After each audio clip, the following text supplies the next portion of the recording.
Well, certainly one of the big stories over the last year and a half, I suppose, has been that which has gone on with Summit Pointe. Jennifer Bowman is back with us from the Battle Creek Enquirer to talk a bit about the latest developments there. Good morning. Good morning. You've been covering this a long time. Over a year. Yeah. Been quite a story. So before we get to the whole board part of that story, there was some reporting over the last month or so about some of the things that have come to be known about this psychic and Erv Brinker's connection with that person. What did we learn about that? So the court documents in the sentencing memo in particular was pretty revealing. Mm-hmm. And what his defense lawyers have said is that he was unaware that his personal psychic was tied to a family in Florida who was well known for fraud and some money laundering. And there were several family members who are one is still in prison, and there are others who serve some prison terms. So all on fraud type angles, right? Some outlandish things. If you hear some of the if you read some of the reporting from that and hear what the victims say, I mean, things about being able to switch bodies.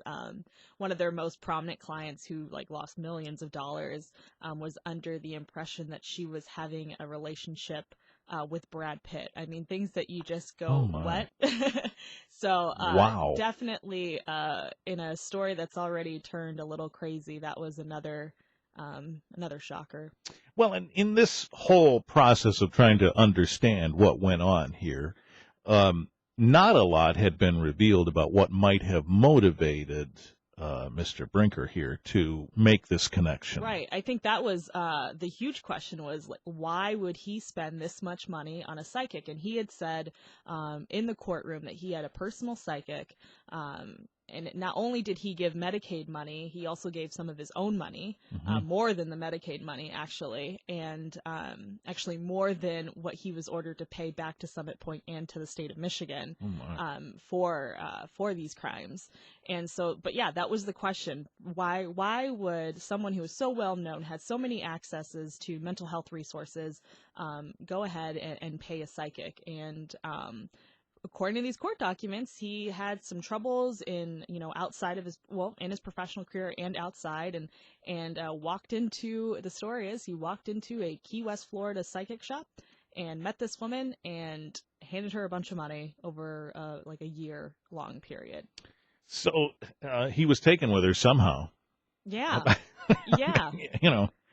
So the inference there is he needed advice about that with which he was struggling, and that person served as an advisor of sorts. Sort of a life coach is what the court document said. I see.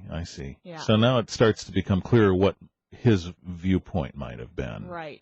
It's interesting to read some of what the victims are saying when you read the court documents and the reporting from the whole family. I mean, it was a huge FBI sting down. They called it Operation Crystal Ball.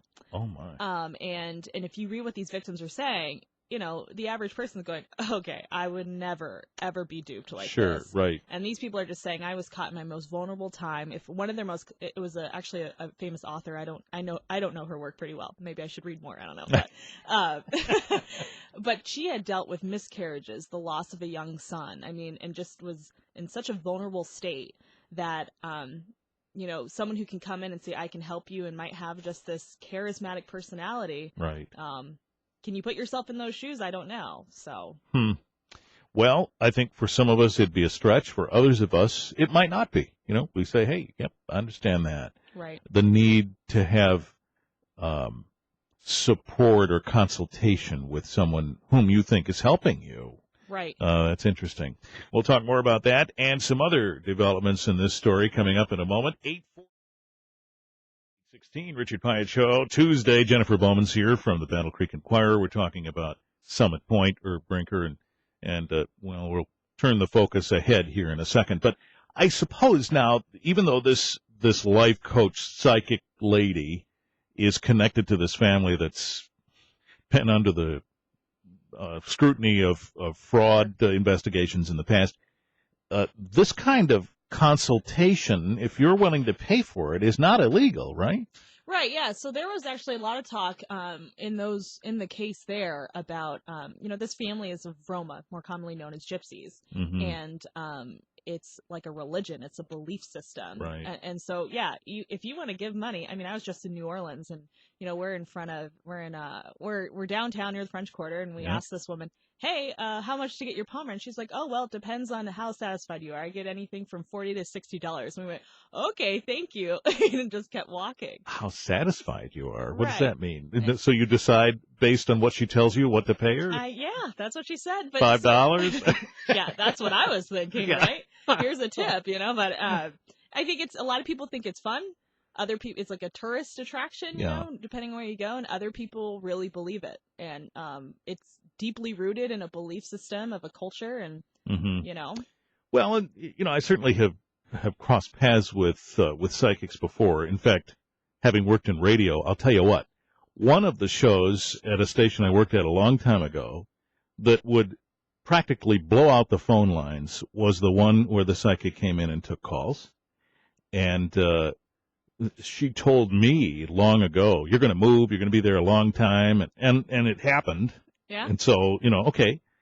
But it is interesting, this situation. I think what's different here certainly is that this person, Erv Brinker, was such a dynamic and well-respected individual that folks have a hard time trying to figure out what the heck happened there. Right, yeah. So, yeah, the transactions were not necessarily illegal, but the family is under some cloud, which I guess is part of what continues. Now, what the latest developments of the story are that some board members are going to leave Summit Pointe and not continue in their service. Right. We presume this is some sort of result of all this, right? Yeah, I think you were looking at, they're going to have 5 vacancies, and I believe, off the top of my head, it's a 12-person board. So you're dealing with quite a chunk of people who are leaving, and 2 of the people who are staying were just there they signed on right before this all came down. So a lot of the people, you're seeing a couple of the longest serving members, Mike Brubaker and Brenda Minter, were on that board for quite some time, when things were calm, when they were able to just kind of focus on Summit Pointe and being a governing board. But I think if you ask a lot of the board members, they went through quite a spell. You're dealing with one of the biggest stories. Mm-hmm. This is not just certainly we had a community leader who had the support of other community leaders. And so that's a big story there. But you're dealing with a guy who admitted to stealing money from a public agency, a mental health agency. And until they were able to say anything, they were getting just the backlash from the community because what seemed to be very vague did not seem like it was worth, his termination, even an investigation, things like that. And so I think a lot of people, were kind of looking to get off the board before this even came down. And then they had to kind of go through this. And I think a lot of people are going, okay, well, this took a lot more time than a non-paid governing board position should have. Oh, boy. I think I'm going to step away. Mm-hmm. So Jennifer Bowman's here with the Battle Creek Enquirer, having covered for some time the Summit Pointe story. We'll come back in a minute and talk more about that in just a second. 22 WBCK. It is Tuesday morning. We're here with Jennifer Bowman, Battle Creek Enquirer, talking about Summit Pointe and the board.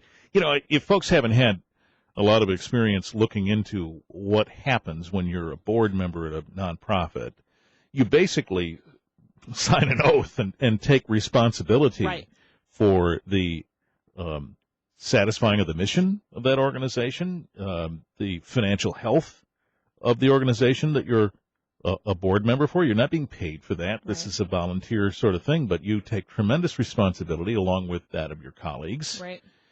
And so going through this thing as a board member, one can only presume, has been tremendously stressful. So in your reporting, then, your sense is that we've just got some folks who are fatigued by all this. Yeah, Summit Pointe is very much in transition. Not only do they have a new CEO, they're picking up the pieces of this whole fiasco, and they're probably going to change their governance model because they had some real issues with that as this came out. And, they're going, how could this happen without us knowing? And so you'll see a lot of changes when it comes to their compliance policy, conflicts of interest. They operate under a Carver model. You'll probably see that change. And so you got to ask yourself, would you want to continue doing that? I mean, you're not getting paid. These people have full-time jobs. Some are retired, but a lot of them have full-time jobs. And, maybe it's just time to step back and just kind of let someone else take care of it. Sure. Well, my experience has been, if you're on a board, that's a part-time job. If you're on the executive committee of that board, that's a full-time job on top of whatever else you may be doing. So, yeah, it is a huge responsibility. We presume no one takes that lightly at all. Right. So it's understandable. What do we know about where Erv Brinker is these days? Is this a white collar kind of facility where he is? What do we know about that? I don't. It's not like a maximum security place. Right. Off the top of my head, I cannot remember where it is, but you can find it online. That's all public. Yep. He is serving anywhere from 2.5 to 10 years. That's the sentence that was handed down. And we'll see. And has he paid the money back that he has to pay? I believe so. That all came at once. I believe so. If you look at the court documents, I believe it says that these payments were made. Mm-hmm. But I haven't seen the check or anything. Right. I'm just right. going off the court docket. So. Yeah.